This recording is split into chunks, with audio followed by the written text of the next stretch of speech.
雖是人話再生，你那堪話為精粗，青濕今朝又今早。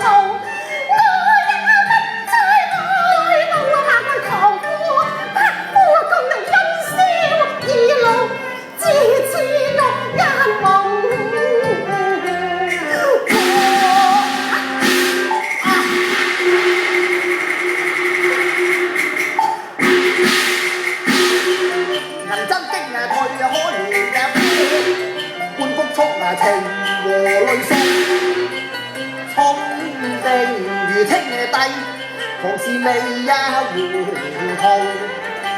佢一生欲快，前朝光，帝女又何妨善嫁國？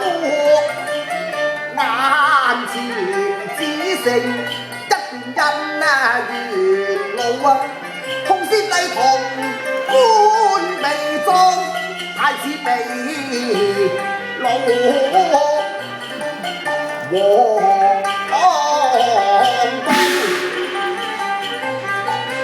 若得帝女話，重作天書嫁，先帝可安葬入皇陵，太子亦免為神龍。世不是個胡言之人，不過方才十二宮娥雖係身穿名服，仍是青濕嘅心腹啊！你叫我點樣泄漏風聲呢，公主？駱馬爺，想起你花結滄桑，我有咩能力釋太子於囚牢，安先帝於陵墓？公主，你一身聰明，唔使我多講，你已經心領神會嘅。你快些收下表彰，等我代遞上朝。如果能成大事，就重返舊頭；倘若難成大事，我本將頸血前公曹。駱馬爺，你雖有經世之才，但哀家誓不是二朝，我又點可以同你在青室同行到老？公主，若果帝女花不入清朝，清帝若履行三約呢？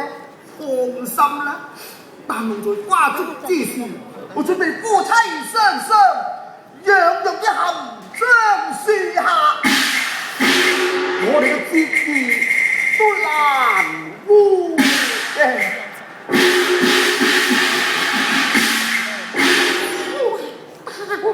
當真，果然，請公主收表。